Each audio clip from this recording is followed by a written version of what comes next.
Good morning, everyone. Welcome to Concordia University's Space. Thank you for joining us for today's event, Military Imaginaries. And just to help situate you, we are streaming to YouTube, live from Space, and we are located here on unceded Indigenous lands in Tiohtià:ke, Montreal. Here at Space, we work with the university community to help mobilize knowledge. We co-create daily activities that examine research questions, projects, things happening across the university.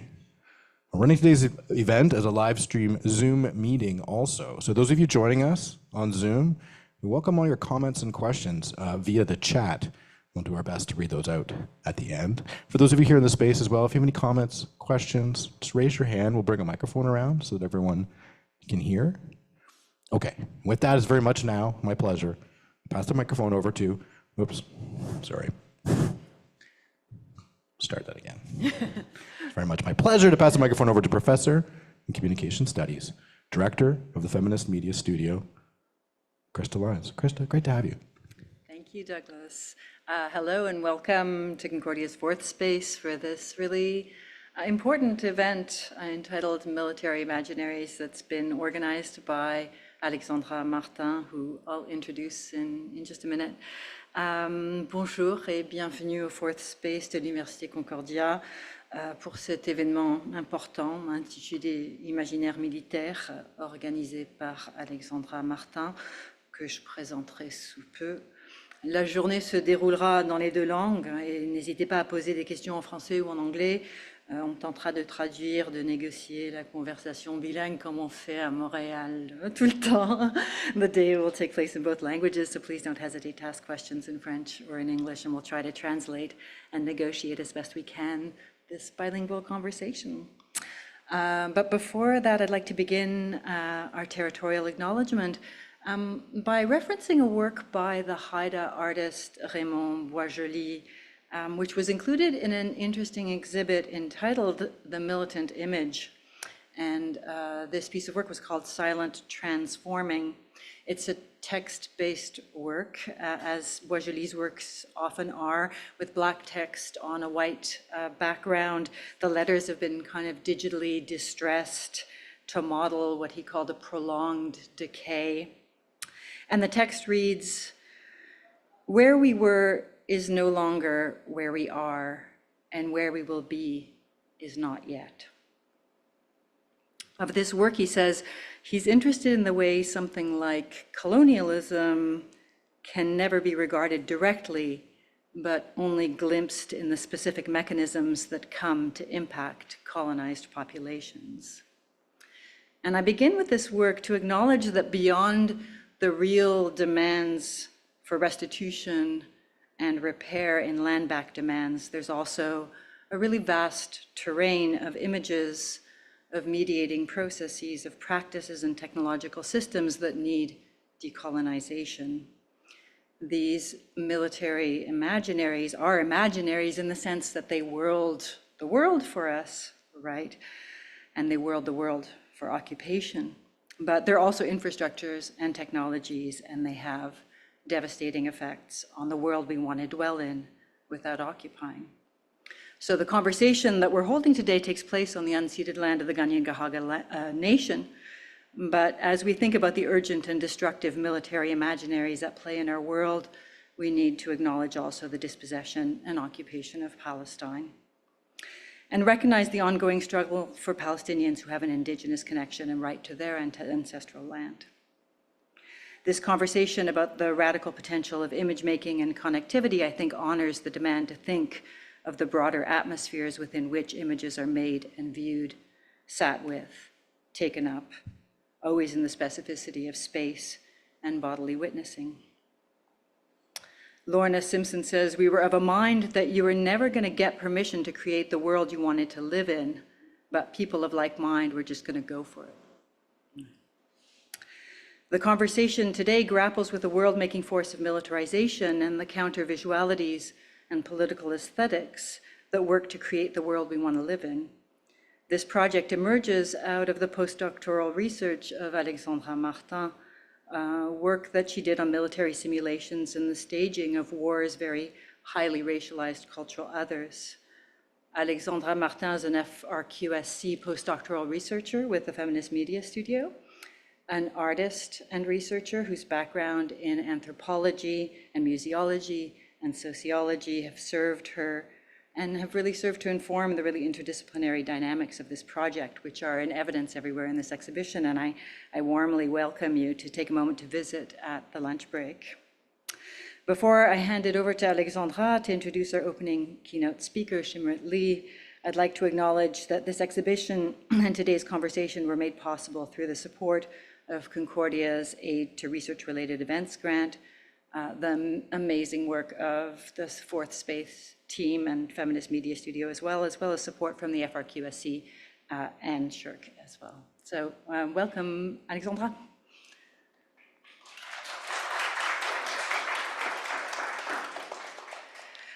Bonjour, merci à tous et à toutes d'être présents pour la présentation à la fois de ma recherche-création qui est l'aboutissement non seulement de 2 ans de travail, mais cette exposition-là a habité ma tête depuis au moins 2017, puis je m'intéresse au Faux Village depuis 2010, donc c'est la fin d'un chapitre. Alors, thank you everyone for being here and to attend the amazing conference that we're going to have today. Before everything, I would like to thank the curator of this exhibition, Gabrielle Marcoux, my friend and art historian that, without her, that would not have been possible. And thank you to my dear supervisor, Crystalline, who co-organized this event with me. I'd like also to thank all the speakers that kindly accepted the invitation, starting with Shimrit Lee, who is visiting from Philadelphia to give the opening keynote. So Shimrit Lee is a Philadelphia-based writer, educator, and curator, an interdisciplinary scholar working at the intersection of visual culture, performance, and critical security studies. Shimrit's research interests relate to how violence is perpetuated, packaged, and sold in contemporary culture, and the role of visual art and performance in decolonizing and building community. She is the author of Decolonize Museums, and her writing has appeared in publications such as Warscapes, Africa is a Country, Jadaliyya, Trans-Asia Photography, and Jerusalem Quarterly. Shimrit holds a Ph.D. in Middle Eastern Studies from NYU and an MA in International Human Rights Law from SOAS, University of London. She teaches community-based adult education at the Brooklyn Institute for Social Research. Please welcome her.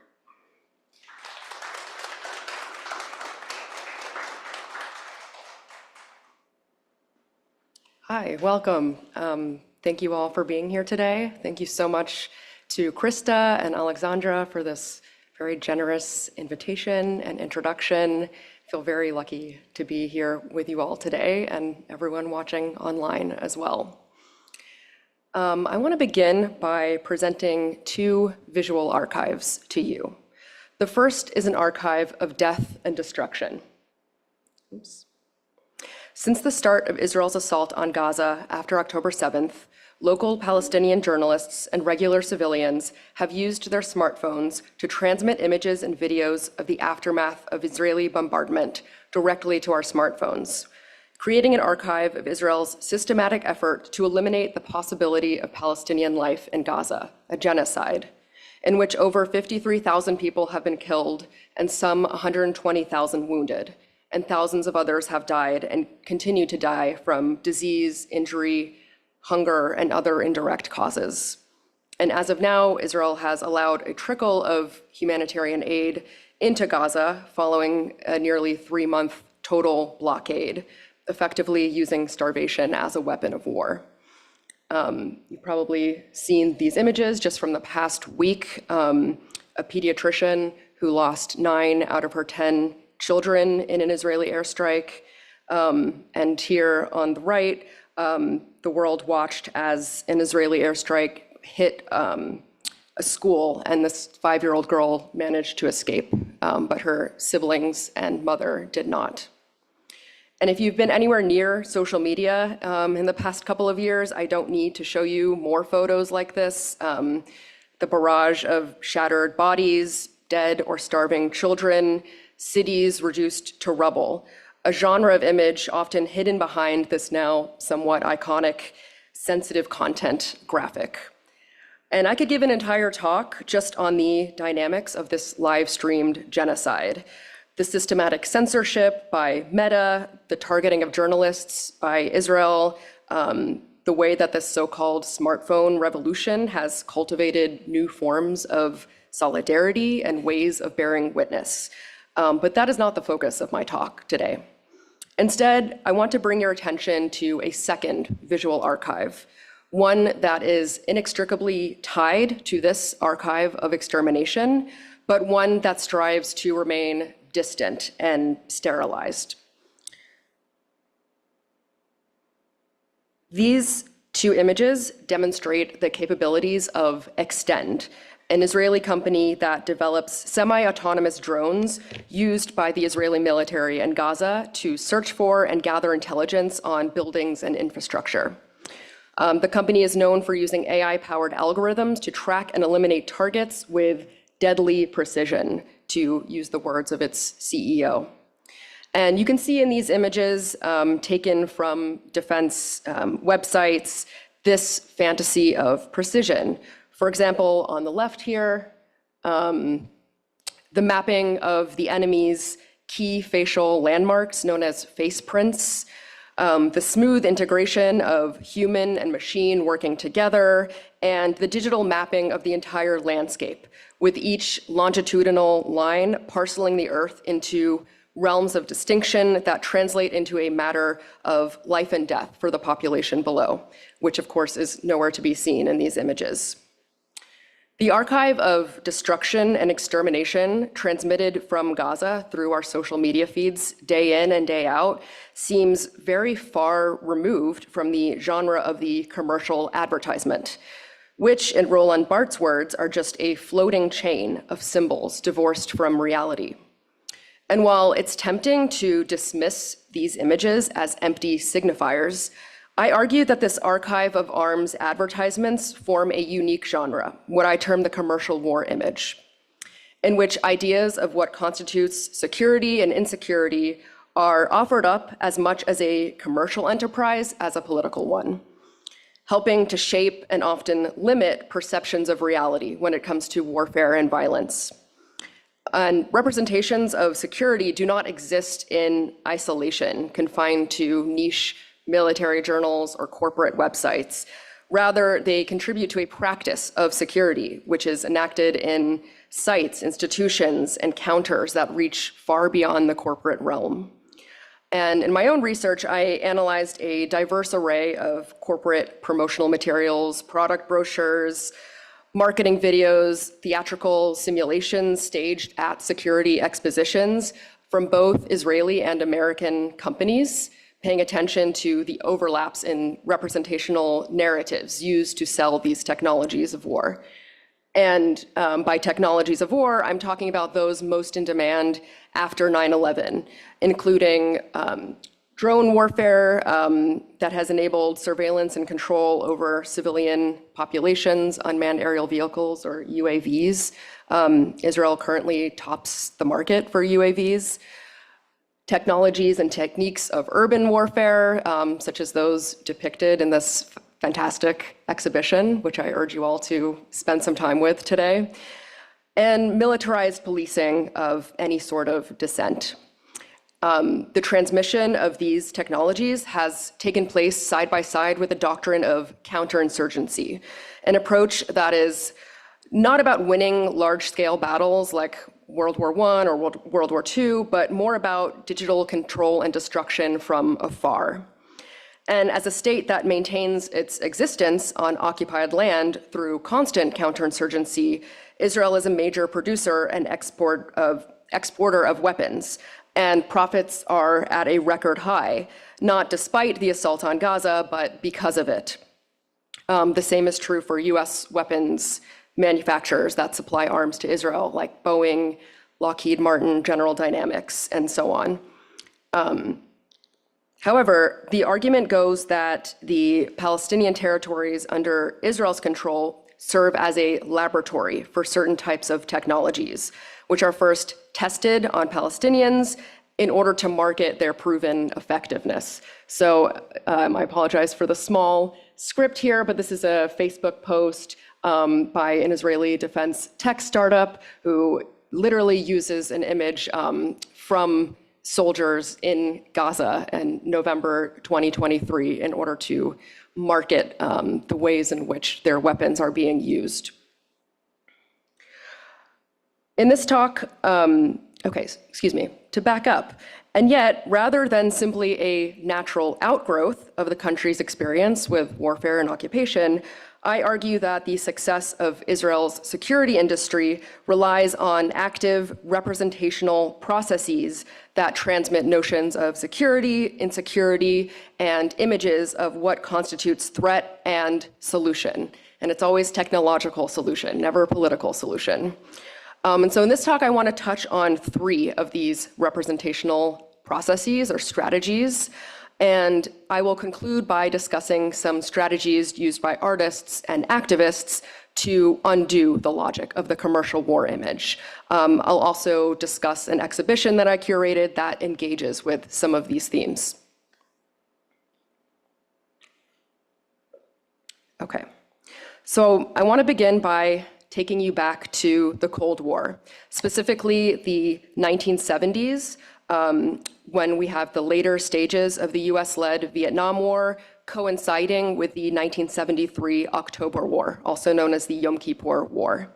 And the 1973 war served as a form of military diplomacy, with the US and the USSR flexing their powers through supplying arms to their respective allies in a proxy war. And this conflict really marked the beginning of a massive transfer of US military hardware to Israel that continues today, starting with Operation Nickel Grass, which was the big airlift of US weapons and supplies to Israel during this time. It also marked the expanded production of Israel's homegrown defense industry. It was during this time that they began to export arms at a profit. And as part of this initiative, they launched a marketing campaign in international military journals, including Aviation Week and Space Technology and Jane's Defense, which were 2 of the major magazines that I combed through in my own research.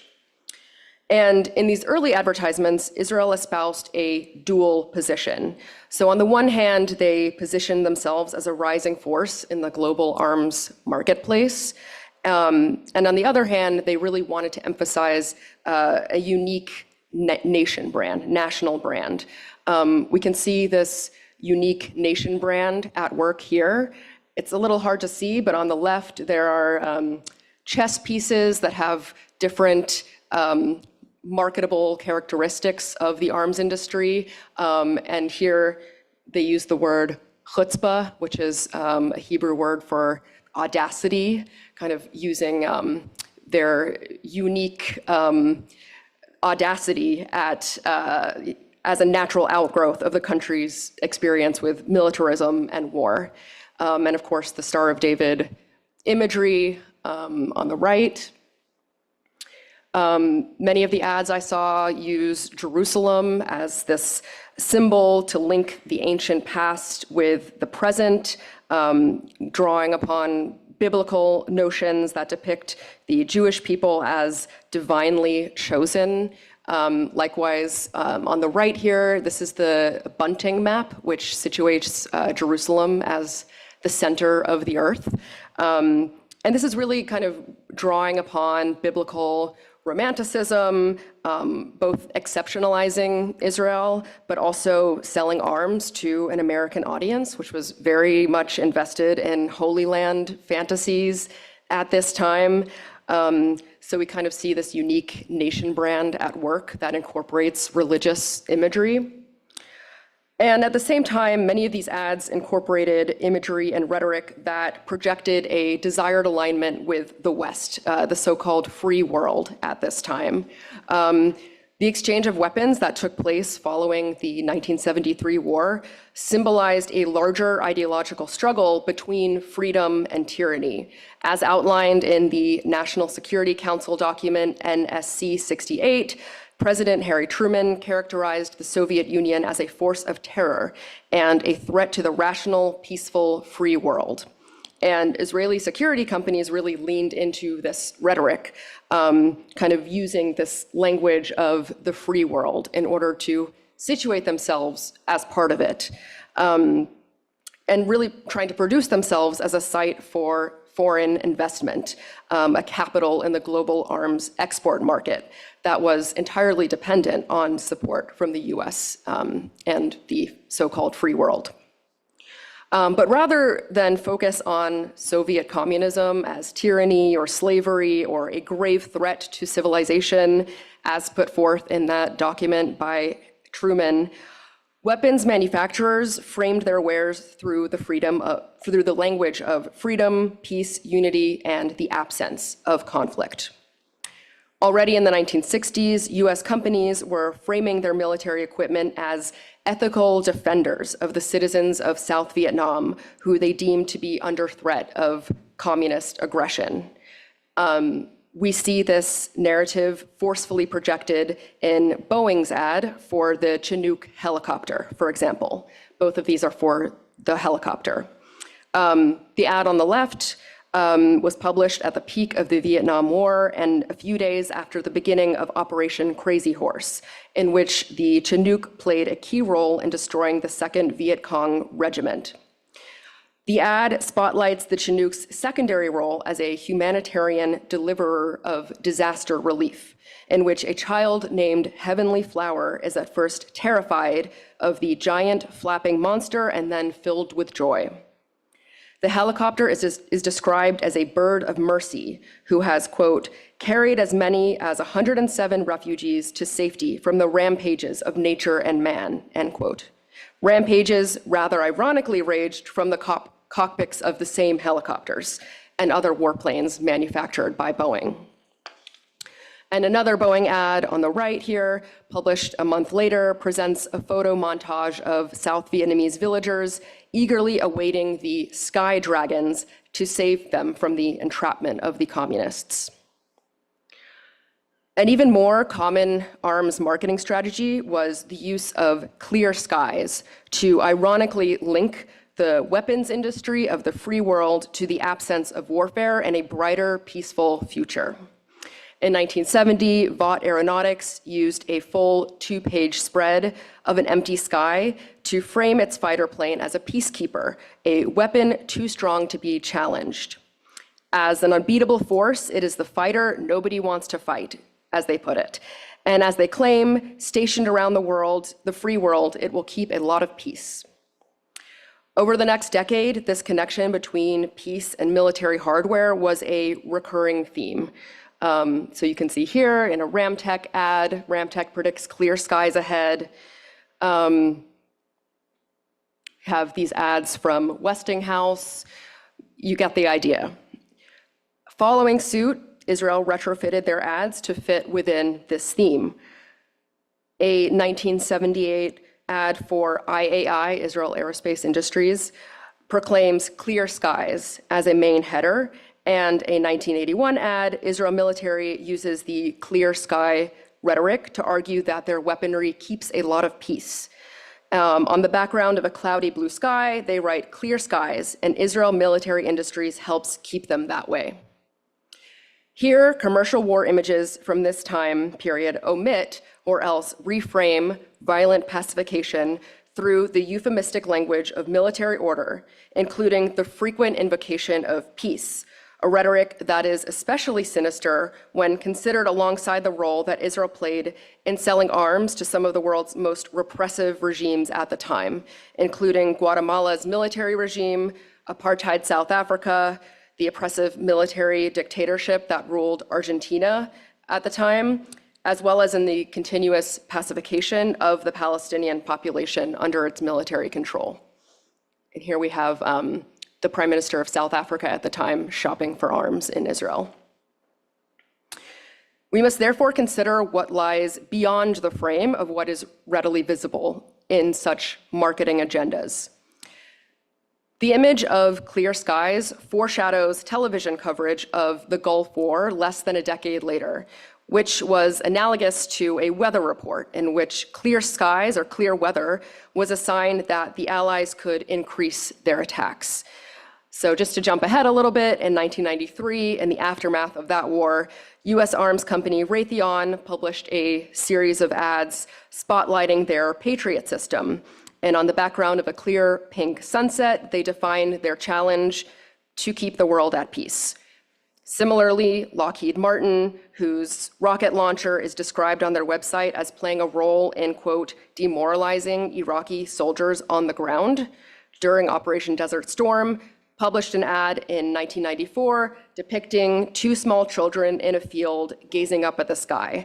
And beneath this idyllic photo, they write, "Cloud watching isn't child's play anymore."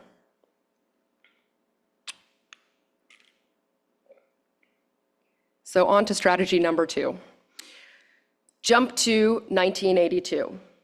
It was Israel's invasion of Lebanon during that year that paved the way for US interest in what became known as the Revolution in Military Affairs, RMA, a theory that exploded in popularity after the American show of strength in the 1991 Gulf War. And RMA sought out the perfectibility of intelligence and total information dominance. And in order to achieve this fantasy, it sought out technologies which could take on a bird's eye view to claim a divine and mastering view from a single perspective, to see without being seen, and to bomb at the speed of thought, as historian Nick Holother puts it. Here's an ad that kind of, I think, sums up the RMA fantasy. This is for Raytheon's Patriot air defense system, and you see it, this operative image being used in an ad, interrupting an Iraqi Scud missile over Tel Aviv. And you can kind of see this visual mastery, this precision, no casualties in sight. This is the fantasy of RMA. And it's a fantasy that was embodied by the UAV, or the drone.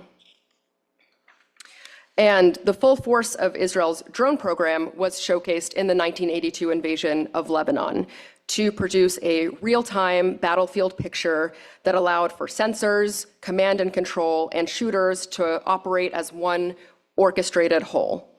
In July 1982, American military analyst William Gregory wrote in an Aviation Week editorial that the, quote, Israel's success in Lebanon is a wake-up call for the US.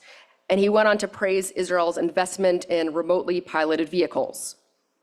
The article included an artist's rendition meant to illustrate the real-time reconnaissance capability of the IAI Scout used in Lebanon, particularly the, quote, viewing capability of the television sensor system that allows for the controller or observer to zoom in on a minuscule area to assure target identification and assassination. And you can see these boxes represented here, these little white boxes.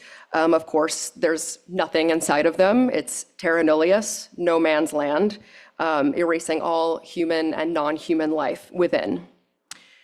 The capturing of select targets in small cubes for the purpose of surveillance or lethal elimination introduces what became known during the Persian Gulf War as kill boxes, three-dimensional cubes of space on a battlefield in which the military may fire at will. What the philosopher Gregoire Chamaillou calls a temporary autonomous zone of slaughter. The kill box created through the lens of the IAI Scout allow for a flexible parceling of battle space into tiny microcubes of death that could then be activated in real time. Numerous ads from the 1980s, published by both American and Israeli and American companies, cashed in on the killbox imagery, using grids as a backdrop to sell a new form of militarized subjectivity, one based on visual precision and the neat organization of space.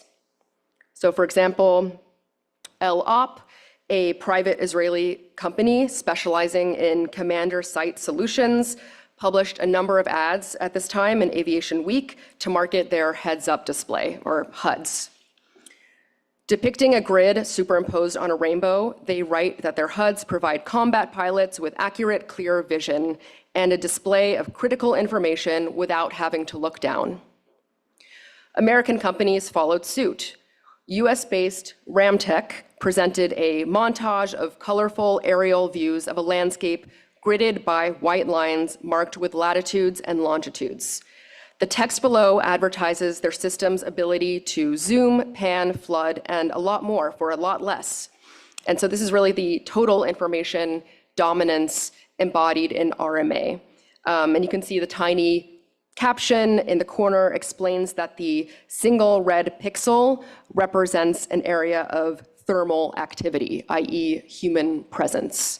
And it's no coincidence that this kind of looks like a video game monitor because Ramtech went on to produce video games.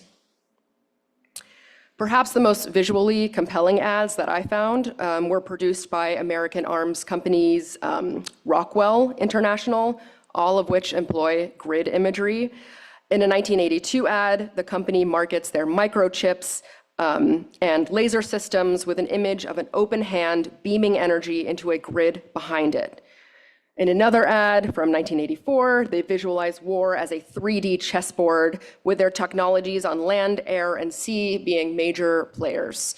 Another RMA fantasy of land, air, sea, cyberspace, all of these fields working together.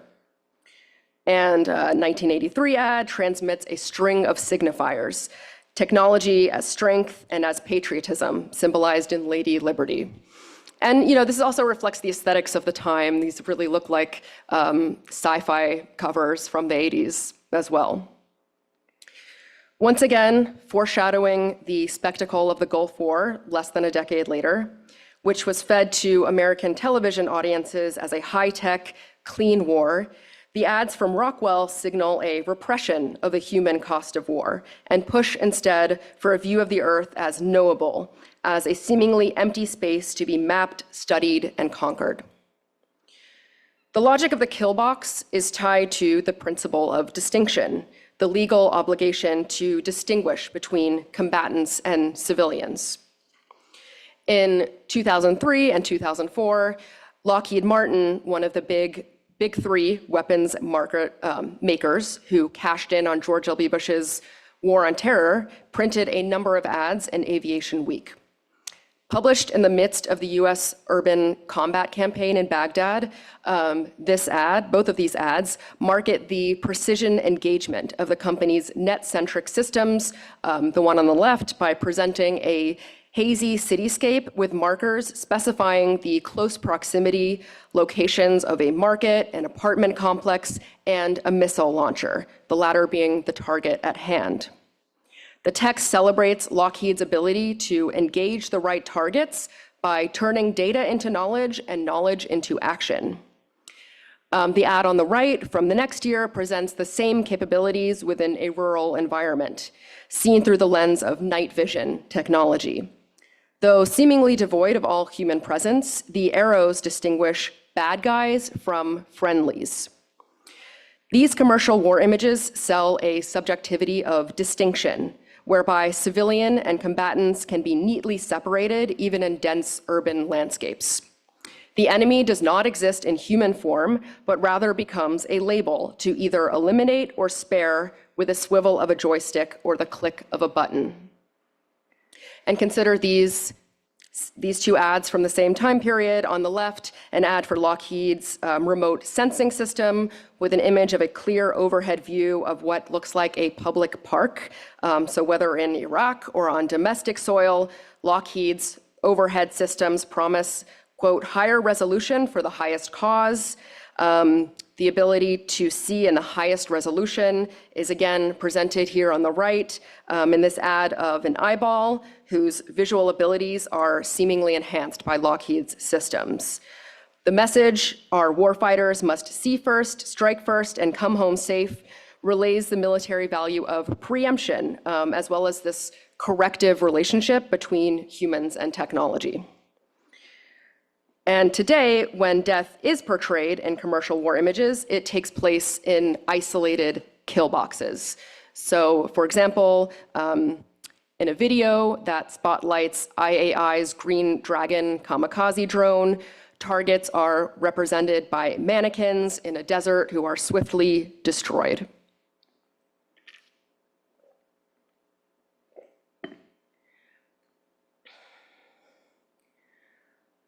In another video from the same time period,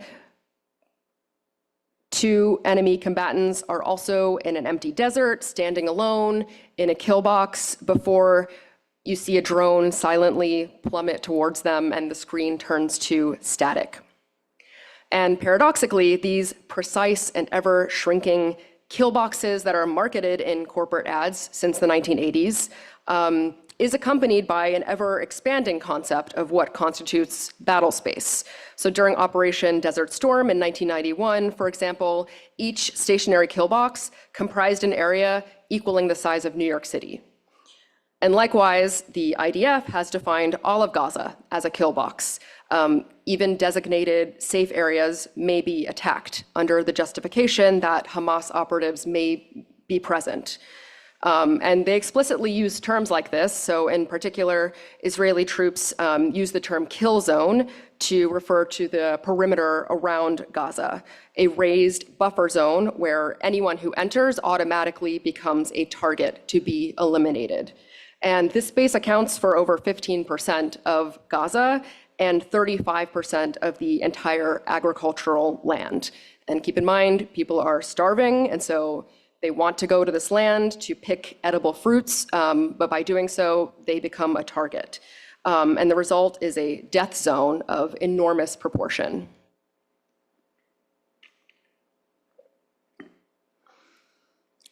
The final characteristic of commercial war images that I want to touch upon today is what I call the cult of ambiguity. And I want to turn from the kill boxes of drones to the marketing of so-called non-lethal weapons. Israeli authorities and security forces have consistently used non-lethal weapons as a feature in population and territorial control, most visibly to suppress demonstrations in the occupied West Bank and Gaza, demonstrations that are effectively banned under military law.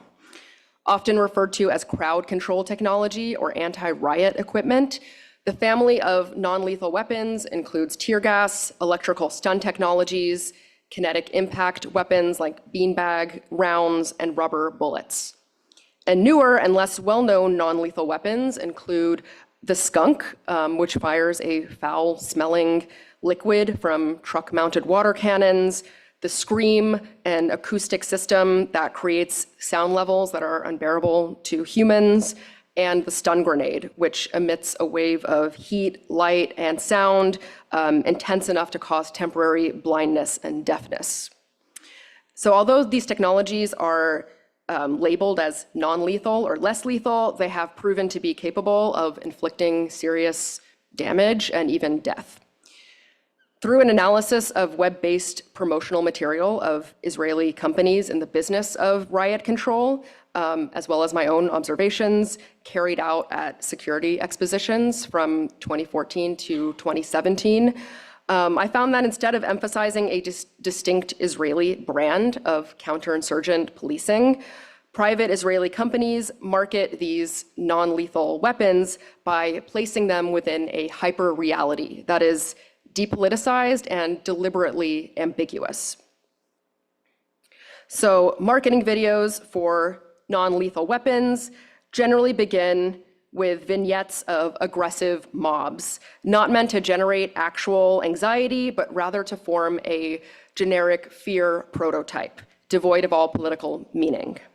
And in many cases, these videos blur the line between real and performative. Actual protests from Palestine, France, Germany, and Ukraine is interspersed with simulated demonstrations at arms expos, with paid actors. So this genre is reflected in a video by Israel's TAR Ideal Concepts, which is an Israeli defense contracting company specializing in law enforcement and homeland security equipment to spotlight Israel's skunk technology. So it begins with a mashup of footage from protests and riots around the world. The video's producers provide no explicit clues to suggest when, where, or why these events are taking place. And you can't hear it, but there's menacing music playing as protesters burn tires, smash windows, and push up against the police. The intended sensation that is manufactured is global and pervasive instability. And among these scenes is a brief clip from a West Bank protest, yet only vigilant viewers can ascertain that from a barely visible Palestinian flag in the hands of one of these protesters, running down a hill away from this stream of putrid liquid that is the skunk. In another context, this scene could be framed as a visualization of Palestinian resistance. But in this video, its specific meaning is warped, first by its incorporation into an ambiguous generalization of crowds presented universally as a threat, and is further diminished when the video then transitions into a simulated fiction, a theatrical demonstration of riot control products at an arms expo. And so the original event dissipates into a hyperreal stock image. Another example is this photo published in a press release by the media organization Israel Homeland Security to announce the purchase of Israeli skunk by US police. This is not a traditional advertisement, but I would still argue that it falls under that umbrella of commercial war image, as it is kind of appropriating this specific context of resistance, incorporating it into a context in which a defense industry technology can be marketed to a foreign audience. So the security industry effectively transforms the potential resistance photograph into a stock image, a prototype that can be repeatedly used across industry platforms. In other marketing materials, reality and fiction blur into one. So consider the marketing video for Israeli company Rafael's Samson non-lethal remote weapons station, which allows for remote operation of a range of non-lethal weapons, and a variant of the system is now being used to police that buffer zone around Gaza. So the video begins by zooming in on a generic picture of the Earth, bringing the viewer into an unnamed urban location consumed in unrest. Silhouettes of police officers roam the fiery streets, and a text on screen reads "riot control, a major challenge for current law enforcement." And the video becomes a messy montage of actual footage of protests from around the globe. And the second half of this video becomes a simulation filmed from the inside of the vehicle as it drives through a landscape of burning tires and masked protesters throwing stones. And so it really devolves into a culture of noise, where it becomes impossible to pay attention to one event, let alone decipher the original meaning and location of such events. By repeating the same frame of an aggressive, unruly mob, depicted not only visually, but also through foreboding music and accompanying text, the industry effectively collapses all events into a singular model for pacification. The Palestinian village of Nilin becomes Ferguson, becomes Paris, becomes Ukraine, becomes this simulated fiction. And these videos always end with the pacification of those depicted, the rioting depicted, using the technology that they're trying to sell. The dual threat solution combination acts as a visual securitizing device, whereby security is constituted through an if-then sequence. Following J.L. Austin's Speech Act theory, by uttering the word security in reference to a particular issue, political elites transform it into an existential threat, which requires emergency measures and justifying actors outside the normal bounds of political procedure.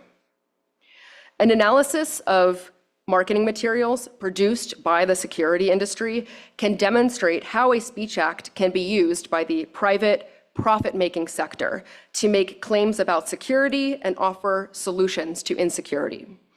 Further, this analysis goes beyond the Speech Act as a purely linguistic move to consider the ways in which risk is produced through images, video, simulation, and even music. By producing concepts of risk and insecurity via ambiguity and hyperreality, the commercial war image effectively transforms techniques of statecraft into global commodities that can then circulate within a variety of global contexts.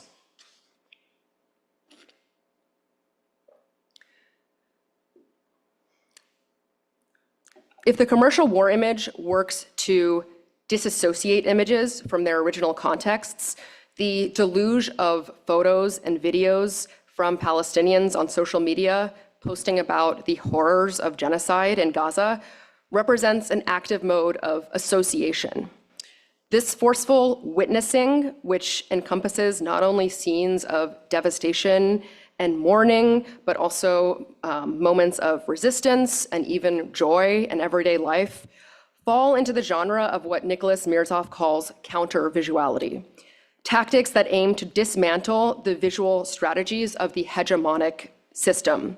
And as I've discussed here, in the case of the security industry, that hegemonic system is configured through an aesthetics that reframes militarism through the lens of freedom, peace, and liberation, a principle of distinction and precision that presents war as a sanitized and moral endeavor, and a cult of ambiguity that flattens reality into a sellable stock image. Counter-visuality is not just the attempt to reconfigure this mode of hegemonic visuality, but also, as Mirzoff calls it, a right to the real, to make sense of and expose the unreality created by visuality's authority. And we see counter-visuality play out in many different ways. I'm just gonna touch on a few. Last month at the University of Chicago, there was a recruiting event for Boeing and Northrop Grumman, companies that develop weapons used against Palestinians in Gaza, and students hijacked the presentation to display horrific scenes of the aftermath of these bombings. So they really went straight into the heart of the security industry to disrupt business as usual. And activists have always disrupted security expositions, as well as shipment of arms to Israel. Here they are creating a die-in at Elbit Systems and a Paris air show, or spraying fake blood on these tanks on display. Activists have also blocked production or slowed down production directly in the heart of industry at Elbit Systems. And maybe this is familiar to some of you. This is from 2018 when it was exposed that the chair of, or someone on the board, Warren Kanders of the Whitney Museum, also owned Safariland, which infamously produces tear gas that has been used on migrants at the US-Mexico border.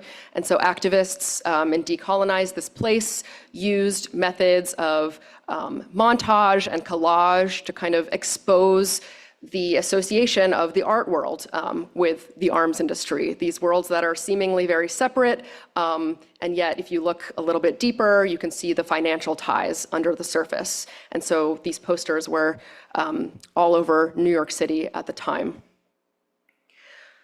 While my research on the visual production of the arms industry really plugged me into the dark inner world of military strategy and defense technology, I was also paying attention to the global networks of resistance to these forces, which are just as interconnected. And towards the end of my doctoral research, I curated an exhibition that brought together artists who practice counter-visual strategies.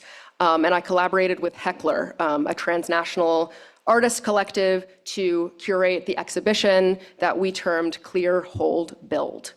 And I'm going to show you a brief video in which you'll hear my voice again, describing the title of this exhibition. Let's see if this works. They lie to you, DI.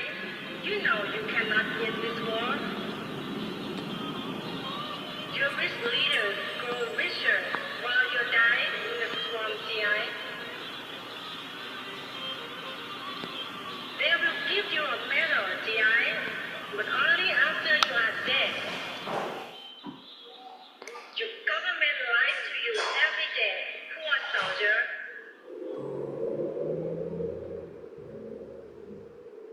Clear, Hold, Build is a trifold strategy that has defined modern counterinsurgency. It involves removing insurgents from a space using lethal force, sustaining that expulsion with physical barriers or walls, and then winning support from the local population through economic development, or what's referred to in military jargon as winning hearts and minds. In the exhibit Clear, Hold, Build, artists analyze and take apart the lasting impact and trauma of this counterinsurgency strategy on themselves and their communities. And by bringing together artists from countries including Palestine, Algeria, Vietnam, Serbia, Iran, the artists in Clear, Hold, Build draw unexpected connections across historical time and geographical space in order to reclaim narratives and silent spaces.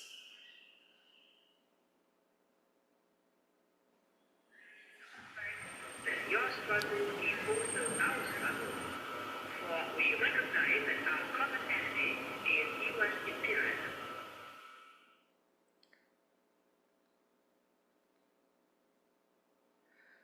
Okay, so the title again refers to counterinsurgency strategy that has been not only largely unsuccessful, but has also left long-lasting destructive impacts on the places in which it has been implemented, from colonial pacification techniques used to repress rebellions in Algeria, Northern Ireland, Vietnam, and elsewhere, to the disastrous US surge in Iraq between 2007 and 2011 and beyond.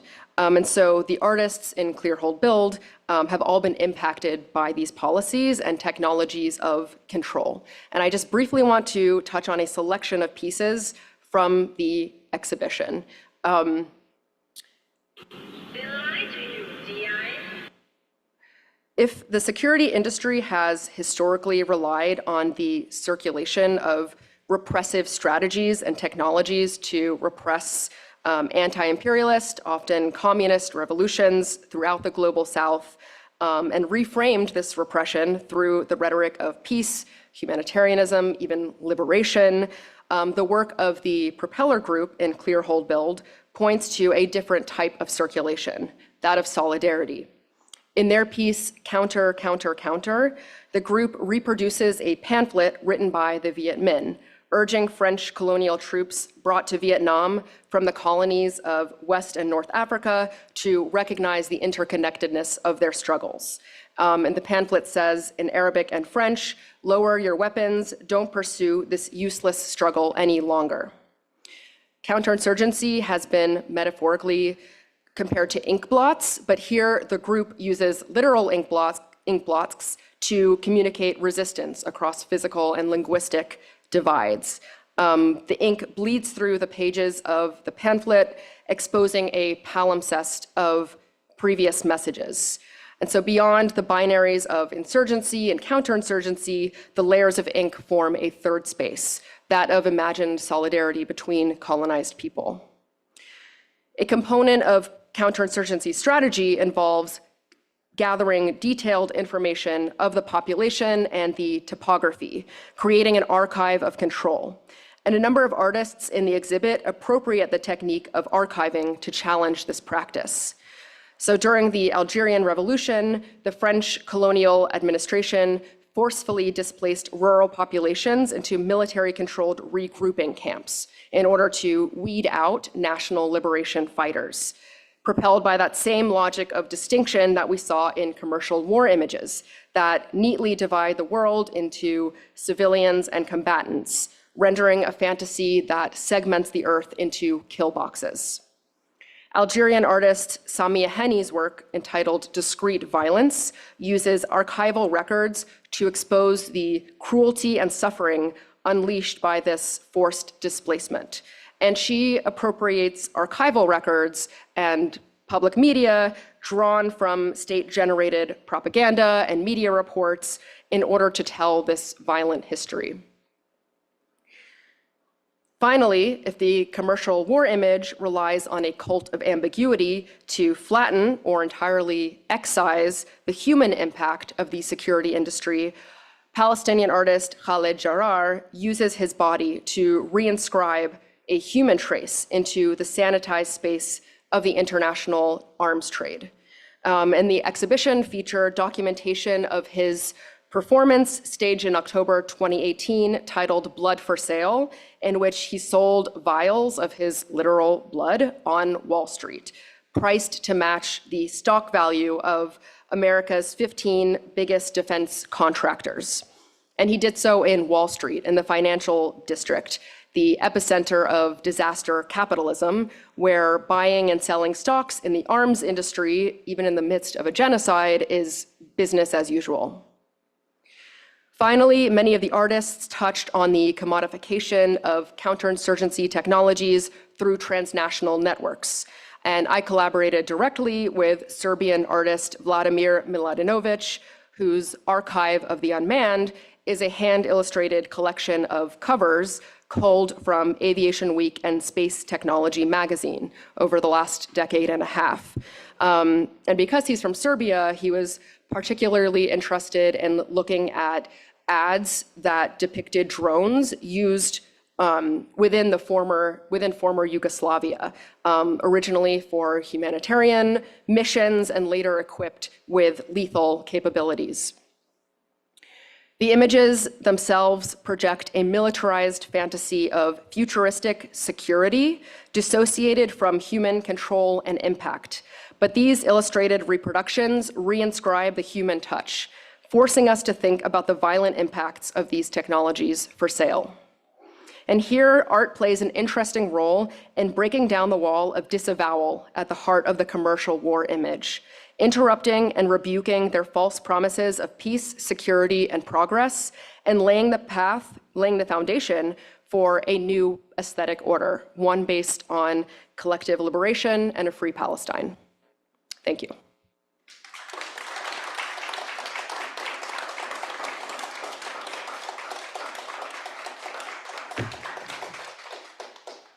And I welcome any questions, any thoughts. Would love to have an open discussion. If there are any questions also online, just pop those into the chat and we can read them out. And then here in the space, just raise your hand or bring a microphone over. Any questions?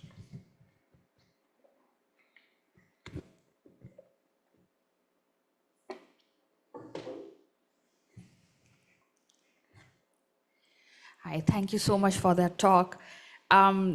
I was waiting for you to touch upon General Petronius' coin, and I think it came through the exhibition. And he also talks, and in that counterinsurgency manual, there was a concept of soldier scholar that also came about, which was, again, this huge archive coming from colonial roots of who the native was, how they were, how to deal with them, and they made all these handbooks and all of that. But in that, so because I study in Pakistan, the soldier scholar, because he's part of the governance system, he's part of who runs the country, the discursive potential of that soldier scholar becomes really heightened. Like, he is the primary person who's writing the narrative for the entire nation, right? And then the roots of the military itself, coming from a colonial army, he was trained for 200 years.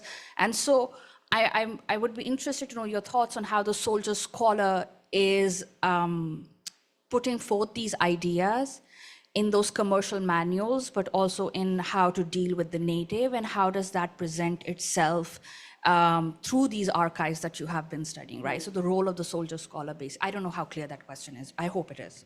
Yeah. Yeah, I understand. That's a great question. And just to kind of explain a little bit, you mentioned General Petraeus, who kind of wrote the 101 manual for counterinsurgency and mentioned the soldier scholar, this idea that the soldier should study the language of the native, the customs, learn Arabic before you go off to Iraq. And actually, this was kind of like a big funding of Middle Eastern studies departments were kind of linked to this concept of like understanding the other, understanding the enemy. I would say that things have really changed.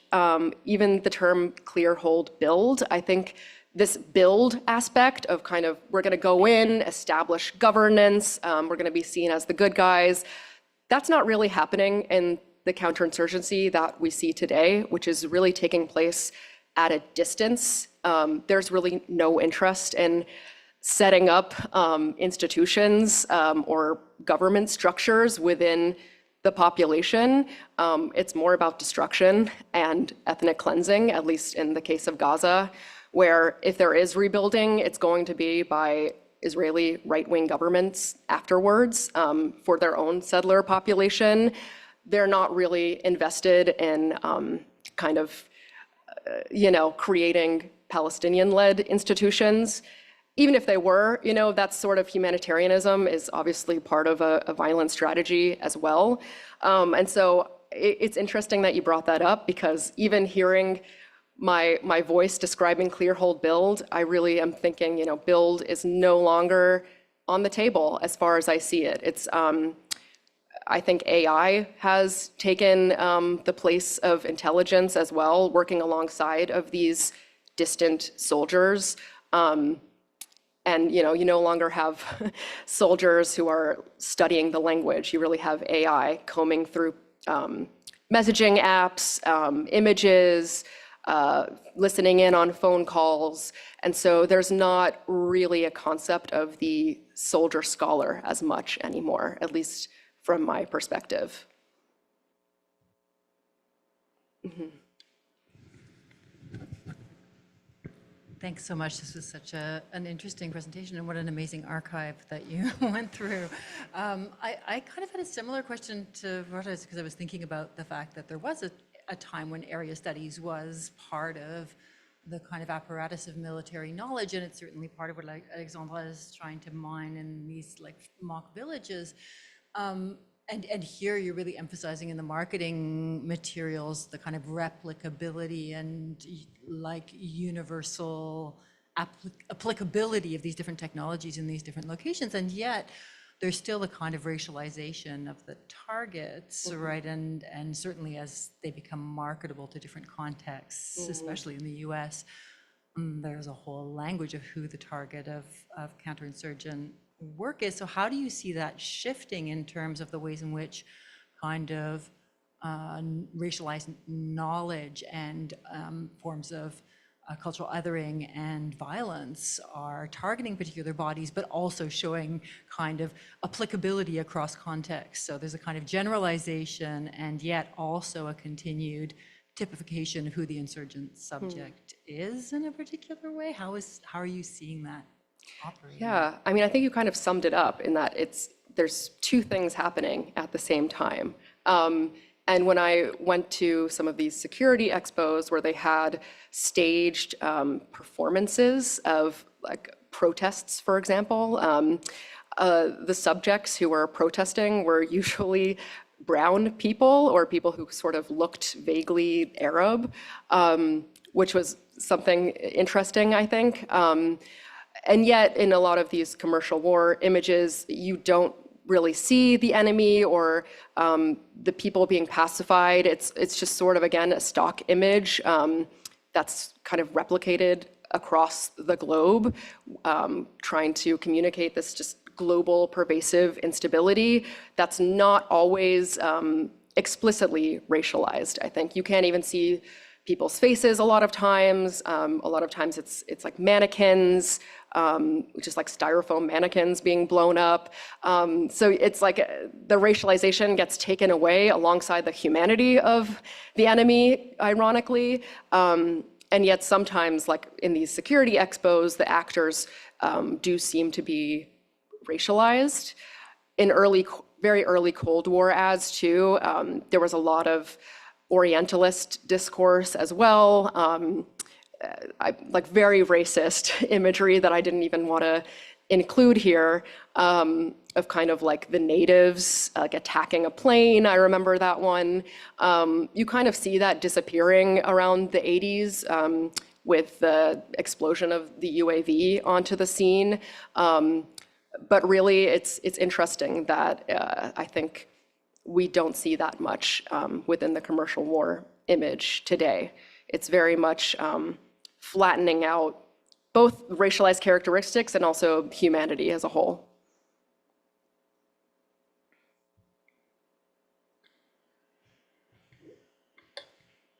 Thank you so much for your really well-researched and fantastic talk, very informative, especially now. I wanted to ask you about this period that you mentioned in 1973, especially after what is known as the Yom Kippur War, because it's a very important pivot that happens, as you mentioned.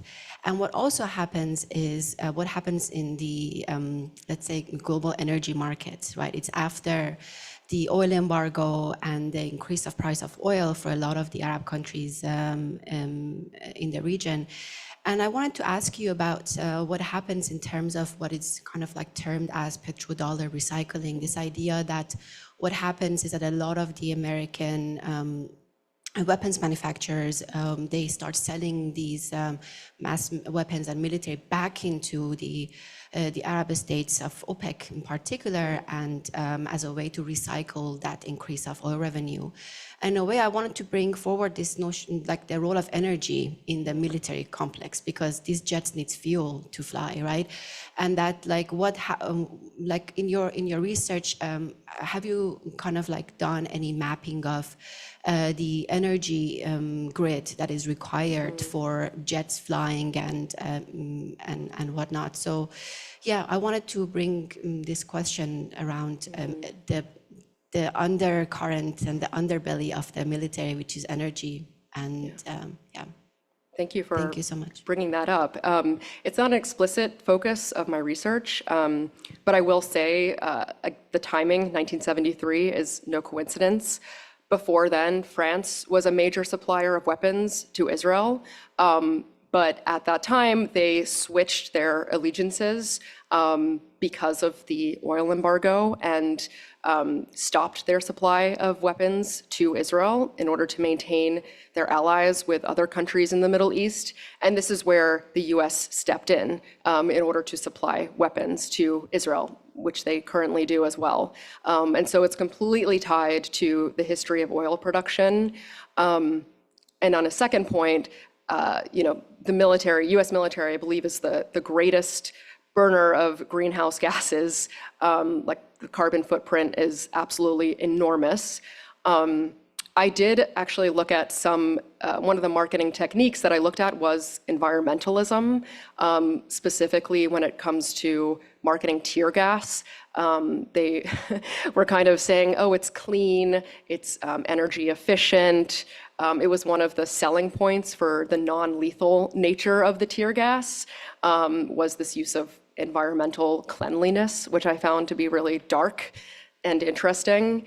So I haven't explicitly kind of looked at that. That's definitely a really fascinating project for someone to take on, because it's definitely woven throughout this story. And it has real impacts on our world. Thank you.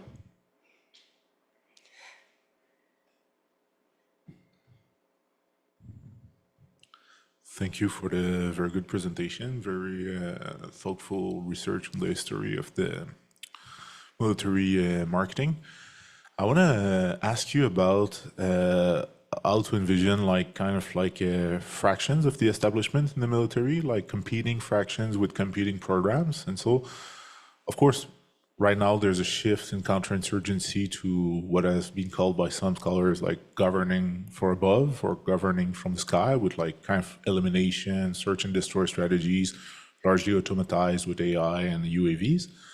But the history of counterinsurgency, and I feel that Richard Petraeus was trying to reawaken that from like theorists from France and like Britain in the counterinsurgency in the colonial wars in the 50s, 60s, such as Frank Kitson or Robert Thompson or David Galula, was largely a matter of boots on the ground.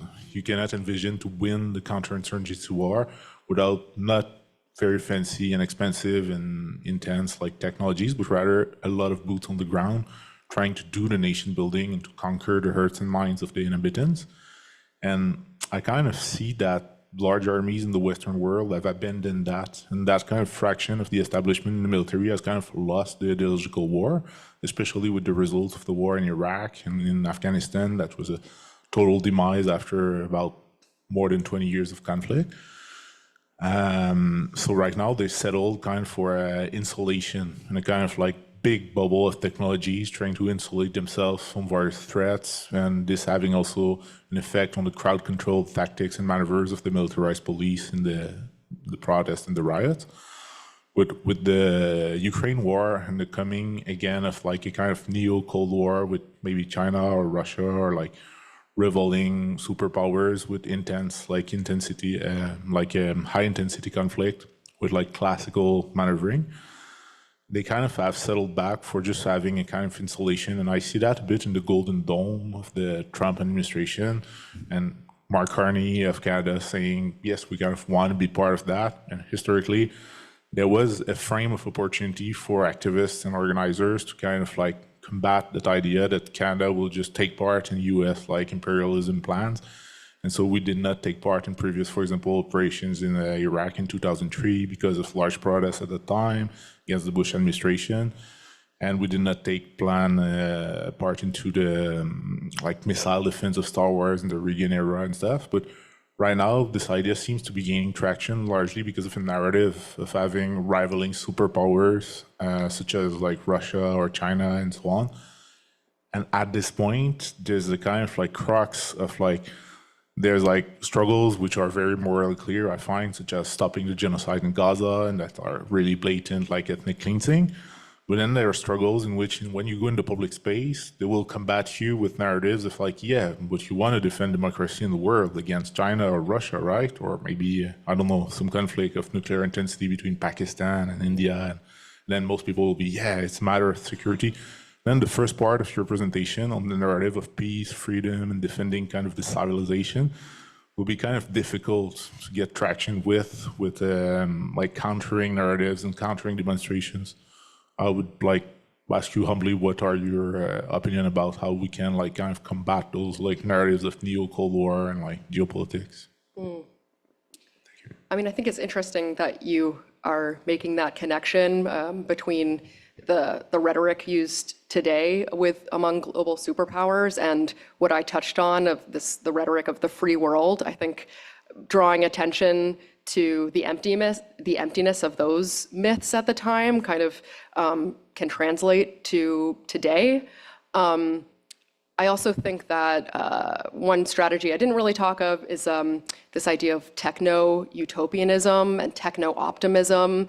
I think where a lot of these global superpowers are mingling is actually in cyber shows, technology expos, where you have like private companies, I mean like Google, Microsoft, companies that we all use various products of every day. There's implications there as well, which are kind of often harder to see. And a lot of these companies are producing algorithms, chatbots, AI systems that are then incorporated into Israeli military systems in order to create lists of potential suspects. The program is called Lavender, the Israeli AI program. And then they use another program called Where's Daddy to track these targets. So there's a really interesting gendered aspect there as well. And then there's another system called the Gospel, which focuses on buildings and infrastructure. And so again, this like principle of distinction comes into place where they're kind of saying, oh, technology is going to create a more precise war. We're going to be using these tools to help humans and human fallibility. And yet in many cases, lavender is, first of all, glitchy, extremely incorrect. They could maybe target one person and then they're using so-called dumb bombs to bomb entire buildings and neighborhoods in order to kind of get to that target. But even kind of relying too hard on these narratives of AI, I think, and techno-optimism, we kind of fall into the weeds of like precision and is it precise, and kind of lose the bigger picture of this entire project of annihilation is morally wrong in the first place. And so I think when we talk about global superpowers, to go back to your original question, which we also have to think of global powers in the sense of international private companies like this that are completely invested in this project and draw attention to those associations as well. I'm not sure if I totally understood or if I answered your question fully, but this is kind of what was coming to mind when you were speaking. We do have a question on Zoom, which I'll read out. It's a question from Millie, and Millie, you're welcome to turn on your microphone also if they want to follow up. How do you anticipate advanced technology, such as VR and holograms, will continue to influence this space? I am not really an expert in VR. I mean, when I went to these expos, like VR headsets were all over the place, and you saw people wearing them and trying them on and kind of throwing their arms around because it's a little bit disorienting. I think it's still being used as like a training, but oftentimes you have training sites like the ones that Alexandra took photos of here. Those exist in Israel as well. And Israeli forces also train in Fort Irwin, which are in California. These that depict, kind of empty, sort of vaguely Orientalist Arab landscapes. And so, even with the use of VR for training, you still have these physical spaces in which training takes place. And of course, you have Gaza itself as, again, a laboratory where new tactics are developed and broadcast to the world as sort of a marketing opportunity. That, again, is the laboratory thesis.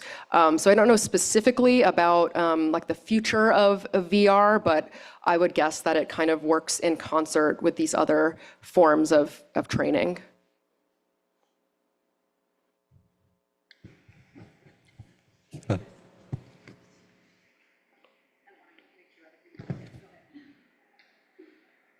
Is there a question at the back? Okay, sure. Hello, it's lovely to see you again after so long. Anyway, I was listening to your really wonderful talk, and I wanted to just I'm gonna do like the annoying like comments and a question thing. I'm so sorry. I wanted to locate things a little bit, just because my own grump. I'm from the States. I've lived in Canada for a decade. Is that sometimes we like in Canada push things a little bit away and are like, oh, it's just the U.S. But like I've been tear gassed a couple times in the last year, not too far from here, at counter protests to anti-gender events, anti-hate stuff. I'm currently fighting the SPVM, the police here, for contracts and money about tear gas stuff because there's some indications that it deals with Israeli companies that are supplying.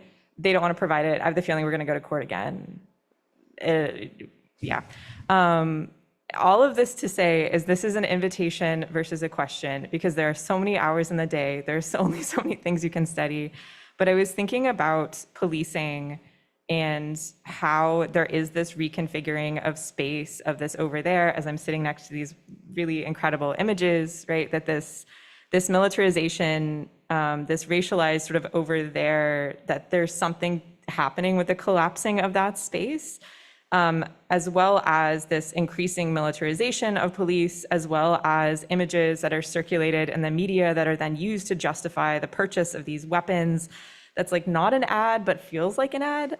Anyway, this just thoughts on contemporary militarization of police, of these purchases, and just like the opening of a door, if you have additional thoughts on that, just especially in the last bit of your talk. Yeah, thank you so much. Thank you. Good to see you too, Rin. I will say, again, at these expos that I went to, I was, next to NYPD, LAPD, certainly probably Canadian police forces as well, who travel from all over the world to come and view these expos and these simulations, and they're literally taking notes. And so this collapsibility of specificity is completely intentional. The same is true of border technology, which is another aspect of my dissertation research. I believe one of the CEOs of a company that creates border walls in Israel-Palestine, literally said something like, if you spin around a bunch of times and then look, you don't know if you're in like the Arizona desert, you don't know if you're on the border with Egypt and Israel. All of these, it's supposed to collapse specificity, and it does so in order to be marketable and in order to be exportable to other contexts. So you really hit the nail on the head. And while I'm not an expert in the Canadian context, I really appreciate you bringing that up, as that's where we are right now, and there's culpability there as well too.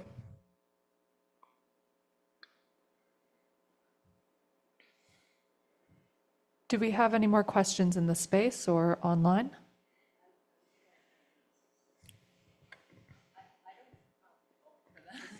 Yeah.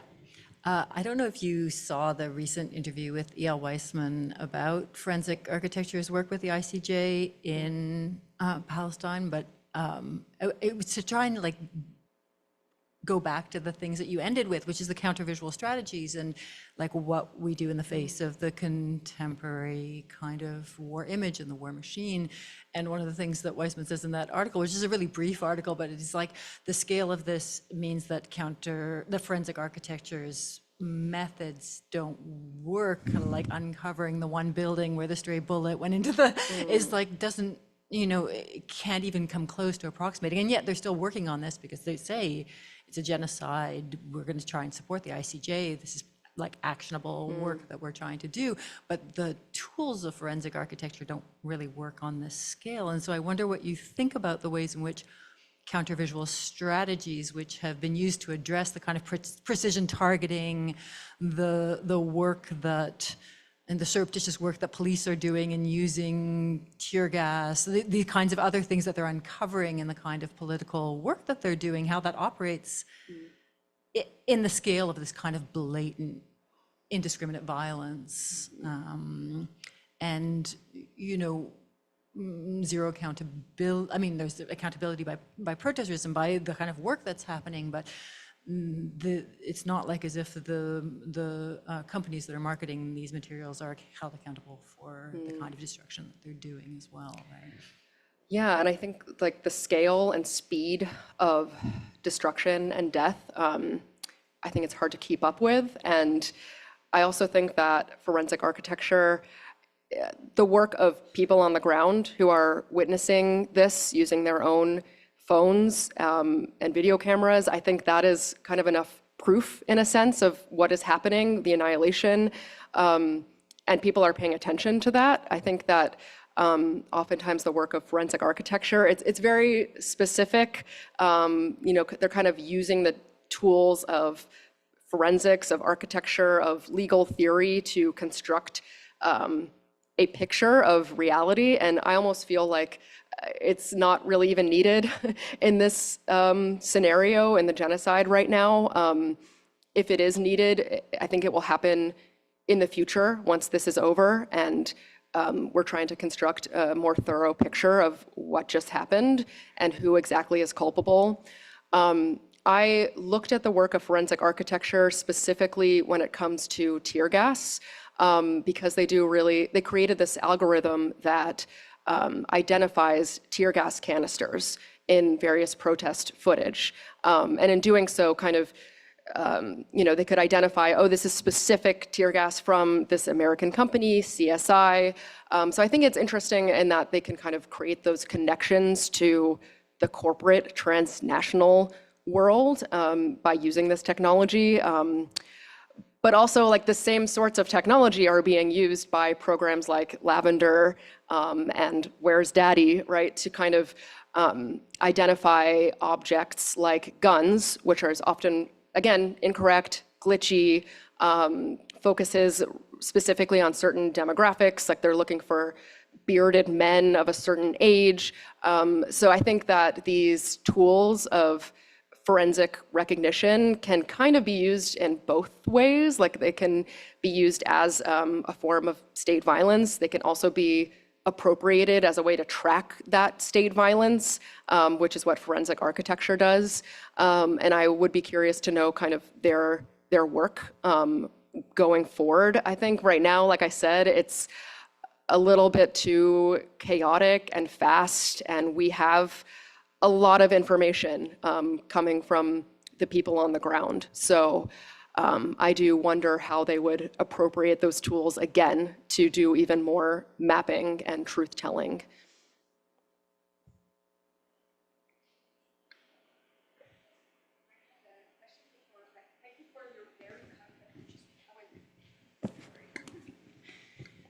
Thank you for your very compelling talk.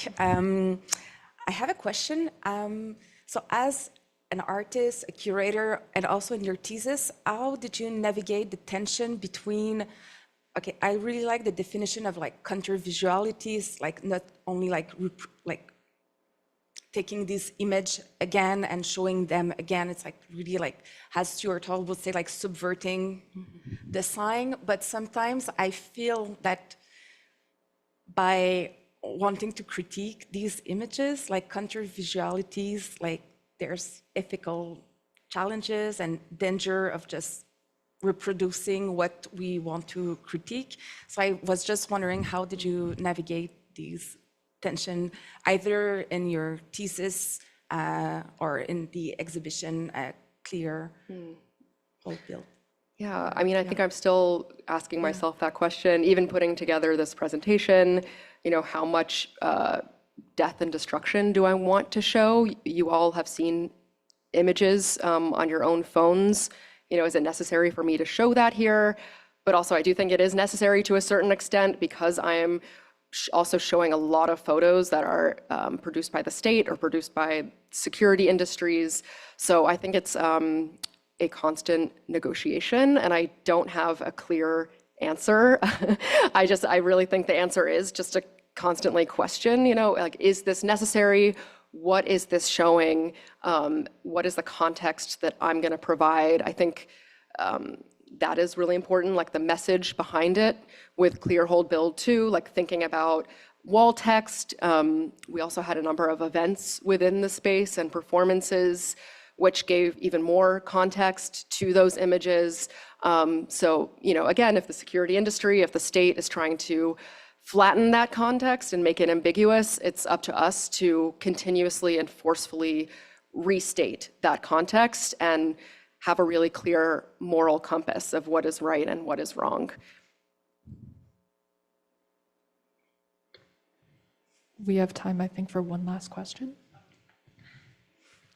I was really curious about your methodology of how do you find the images, like especially, well, there's archival work, like are all those like available on the internet, or like how do you look for them, or you find them, and how do you choose them, especially like recent footage? I feel we can like really get lost in YouTube and down the rabbit hole of like choosing what is significant and what is not. So like both aspects, how do you find the old images and how do you choose the new images? And also, how do you present yourself when you go on those like exhibition, like do you do interviews with people, and how do you interact with them knowingly that you might criticize them, but at the same time, like you want information for them. So Yeah, both great questions. I think going down rabbit holes was a lot of my work.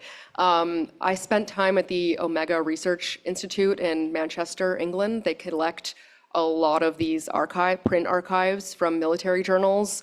And I just spent hours just sitting there reading through the journals, which is often very boring. And for me, like themes would start to come out, and then I would kind of mark those, write those down, and then I would continue searching for those themes. And Aviation Week has their full archive online. So if I wanted to, look at all of Raytheon's ads from like the early 90s, that was really easy. I could just type that in and like see a whole, pages and pages of ads, and the themes kind of just jumped out to me. As for going to these expos, I was somewhat a fly on the wall.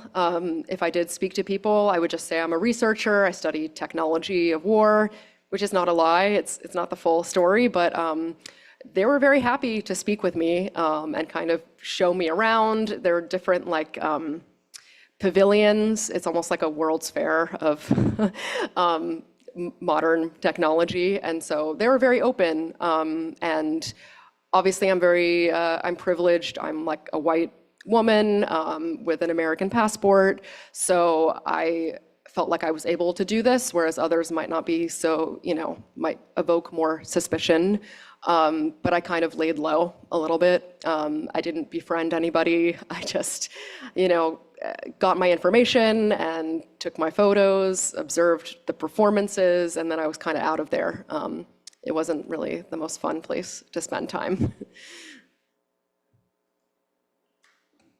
Thank you all so much. What an honor.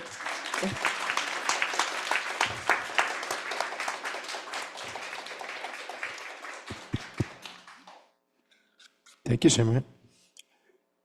Okay, thank you, everyone. Thank you all for coming in. Thank you for your questions. Just gonna let you know, we're gonna be closing up the Zoom and the live stream now, but this conversation remains available on our YouTube channel. You should revisit it and share it. You should also stick around for some lunch and check out the rest of the objects and projects in the space. And we'll be back at 1 o'clock. Okay, thank you.